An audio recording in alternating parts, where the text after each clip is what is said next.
प्यारे बच्चों, जैसा कि आप लोग बिहार बोर्ड से क्लास 12 का सेंटर परीक्षा का प्रैक्टिकल एग्जाम 2025 में दे रहे हो, तो आप इस वीडियो को पूरा देख के जाइएगा, क्योंकि बच्चों आप लोगों का जो है 27 नवंबर के दिन जो है प्रैक्टिकल का एग्जाम लिया जाएगा।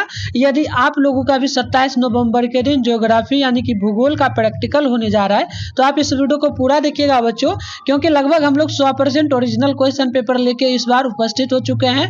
और मैं आपको जिस तरीके से समझाऊंगा उस तरीके से आप लोगों को कंप्लीट करना है। ठीक है, देखिए विषय कोड आपका 323 यहाँ पर रहने वाला है। देखिए कुछ इस तरीके से आपको आपका पेपर मिलेगा। मैं आपको सारा चीज बताऊंगा, लेकिन उससे पहले बताऊं जैसे कि ये सब जो क्वेश्चन है ना बच्चों, जैसे कि पहला क्वेश्चन हो गया, दूसरा क्वेश्चन हो गया, तीसरा हो गया, चौथा हो गया, पांचवा हो गया, तो इन सभी का क्वेश्चन का आंसर भी मैं आपको निकालने के लिए बताऊंगा। जैसे कि सेशन ए में मैं मात्र एक क्वेश्चन का उत्तर दूंगा, इसके अलावा जो ये बच गया इसका आप आंसर कैसे निकालेंगे, तो जो आप लोग प्रैक्टिकल का बुक लिए होंगे ना, जो आप बनाए होंगे, जो जिसमें आप लिखे उसके साथ एक छोटा सा बुक दिया होगा जिसको देख के आप भरे होंगे प्रैक्टिकल का, तो उसी में इन सारे क्वेश्चन का उत्तर आप लोगों को मिल जाएगा। तो आप लोग जो है उससे ढूंढ करके इन सब को जरूर बना लीजिएगा। तो फिलहाल मैं आपको एक एक क्वेश्चन का आंसर बता देता हूं, समझा भी देता हूं कैसे एग्जाम में बनाना है। ठीक है, बिल्कुल आपका यही रियल पेपर रहेगा, आपको कोई डाउट नहीं रखना है। देखिए समय 3 घंटा 15 मिनट का मिलेगा। 30 नंबर का जो है एग्जाम लिया, और यहाँ पर आप लोग देखेंगे बच्चों, तो इसमें जो बोला है ना परीक्षार्थी को अपने शब्दों में ही जवाब देना है। इसके अलावा आगे देखेंगे बच्चों, तो सबसे पहले जो बोला है इसमें कि सेशन ए में जो प्रश्न मिलेगा यह 5 नंबर के लिए रहेगा। इसमें एक ही क्वेश्चन बनाना है। सेशन ए में जितना भी प्रश्न हो, एक प्रश्न आपको उसमें से बनाना है। सेशन बी में भी जो है टोटल आपको एक ही प्रश्न बनाना है। 10 मार्क्स वाला एक क्वेश्चन रहेगा। कितना भी सेशन बी में क्वेश्चन हो, आप एक ही क्वेश्चन बनाइएगा। इसके बाद सेशन सी में जो मिलेगा इसमें भी एक ही क्वेश्चन बनाना है, 5 मार्क्स के लिए होगा, चाहे उसमें कितना भी क्वेश्चन हो। इसके अलावा सेशन डी में जो मिलता है, इसमें आप लोग जो प्रैक्टिकल का कॉपी बनाए हैं उसके वो जमा कीजिएगा, तो उसके आधार पे 5 नंबर दिया जाएगा। और भाइबा होता है, यानी कि आपसे जैसे कि जो ज्योग्राफी के टीचर होंगे वो आप लोगों से कोई क्वेश्चन पूछते हैं तो जवाब देते, तो उसके आधार पे 10 नंबर आपको मिलेगा। तो आपको समझ में आया, आप लोगों का जो है ना 20 मार्क्स के लिए यह एग्जाम आप लोगों का होगा। 10 नंबर आप लोगों के हाथों में नहीं है। ठीक है, और मैं पहले बोल रहा हूँ रियल और फेक का डाउट आप क्लियर कर लेना। ठीक है, बिल्कुल यही 100% रियल है, लेकिन हो सकता है आपके एग्जाम में जाएंगे तो क्वेश्चन नंबर 1 ऊपर नीचे रहे, तो इस तरीके से होगा। तो आप वो बुक लेके जरूर जाइएगा एग्जाम हॉल में, जो बुक आप लोग प्रैक्टिकल कॉपी के साथ में लिए। ठीक है, तो चलिए यहाँ पर मैं फिलहाल सबसे ऊपर नंबर का जो भी क्वेश्चन होगा उसका जवाब मैं दूंगा। इसके अलावा आप वो बुक लेके जाइएगा, यही सब क्वेश्चन है, आप पहले से इसको लिख के रख लीजिएगा, और यहाँ जाके या अपने बुक से मिला के सबका आंसर देख लीजिए, एग्जाम में जाके बना लीजिएगा। ठीक, चलिए सेशन ए में जो मिलेगा इसमें से एक प्रश्न का जवाब देना है, 5 मार्क्स के लिए आपको मिलेगा। तो पहला प्रश्न आपका होगा, आंकड़ों के प्राथमिक स्रोतों का संक्षिप्त विवरण दीजिए। साथ में सूचांक क्या महत्व है। इसके अलावा सहसंबंध की दिशाओं की विवेचना करें। अगला श्रमिकों की दैनिक मजदूरी के समानांतर माध्य की गणना कीजिए। तो यहाँ पर ये दिया गया है, जैसे कि श्रमिक है, यहाँ पर दैनिक मजदूरी है, ए का मजदूरी 550, बी का 650, सी का 700, डी का 750, ई का 800। इसके अलावा आगे देखेंगे तो यहाँ पर जो आपका होगा सेशन बी में, इसमें भी किसी एक ही प्रश्नों का जवाब लगाना है, 10 नंबर मिलेगा। तो पहला प्रश्न है कि निम्नलिखित आंकड़ों के आधार पर दंड आलेख की रचना आप लोगों को करना है। ठीक, यहाँ पर देखिए ये आपको इसमें दंड आलेख की रचना करना है। ठीक ना, तो यहाँ पर देखिएगा जैसे कि दिया गया है, यहाँ पर राज्य दिया गया है, यहाँ पर जनसंख्या दिया गया। उत्तर प्रदेश की जनसंख्या 19.98 है, महाराष्ट्र की हो जाएगा 11.24, बिहार का 10.41, पश्चिम बंगाल का हो जाएगा 9.13। ठीक, और आंध्र प्रदेश का हो जाएगा 4.46। ठीक है, तो मैं इसी नंबर 5 ही नंबर का आंसर दिया हूँ। इसके अलावा जो भी क्वेश्चन दिखाते चल रहा हूँ सबका आंसर आप लोगों को उस कॉपी से निकाल लेना है, बुक से। ठीक है, 6ठा नंबर है कि निम्नलिखित आंकड़ों के आंकड़ों पर आधारित एक वृत्त की रचना करें। जैसे कि महादेश हो जाएगा विश्व जनसंख्या प्रतिशत, एशिया का 59.5%, अफ्रीका का 17.4%, यूरोप का हो जाएगा 9.5%। इसके अलावा 7 नंबर है प्रवाह संचरित्र की रचना के लिए क्या आवश्यक है। इसके अलावा 8 नंबर की ग्राफ, आरेख और मानचित्र की रचना के लिए सामान्य नियम क्या है। ठीक, इसके अलावा इन सारे क्वेश्चन को आप तैयार कर लीजिएगा। इसके अलावा सेशन सी में जो मिलेगा इसमें भी आपको एक ही क्वेश्चन बनाना है। ठीक, मैं एक ही प्रश्नों का जवाब दूंगा 9 नंबर का, लेकिन जो भी क्वेश्चन है सबका आंसर आपको निकालना है। जैसे 9 नंबर है कि कंप्यूटर के निवेश एवं बहिवेश उपकरणों के क्या कार्य है। अगला है स्थानिक और गैर स्थानिक आंकड़ों में अंतर बताएं। अगला है सूखा प्रवाह अर्बन क्षेत्र का सर्वेक्षण आप कैसे करेंगे। अगला है सदिश वेक्टर मॉडल के गुणों एवं अवगुणों का उल्लेख करें। इसके अलावा सेशन डी जो मिलेगा ये वही हुआ जो आप प्रैक्टिकल कॉपी जमा करेंगे और 5 मार्क्स के लिए आपसे कोई टीचर क्वेश्चन पूछते तो आप जवाब देंगे तो 10 नंबर मिलेगा।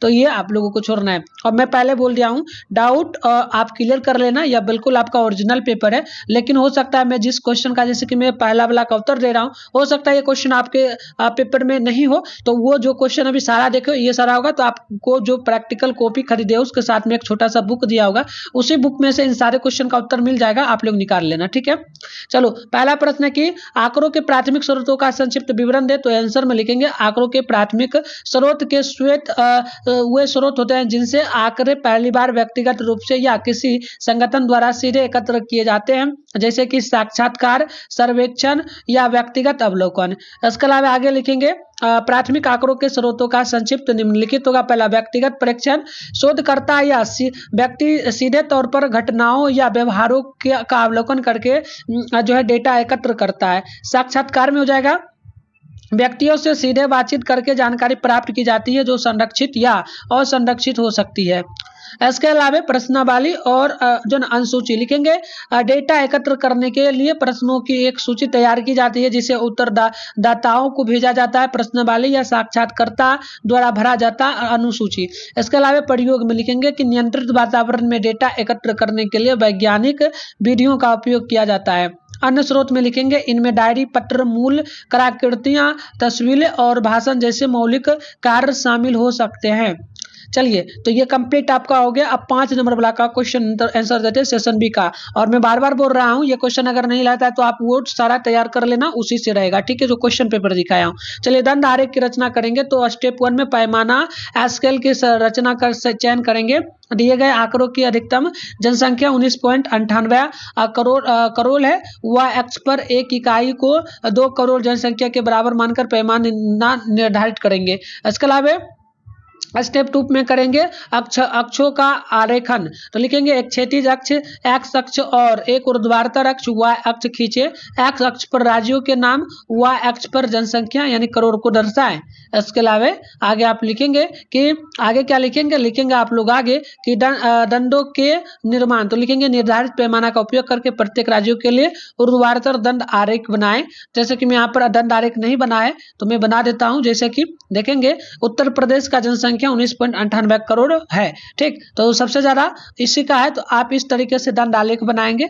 मैं यहाँ पर एक पैमाना दे देता हूँ, इस तरीके से आप बना लेंगे दंड आरेख।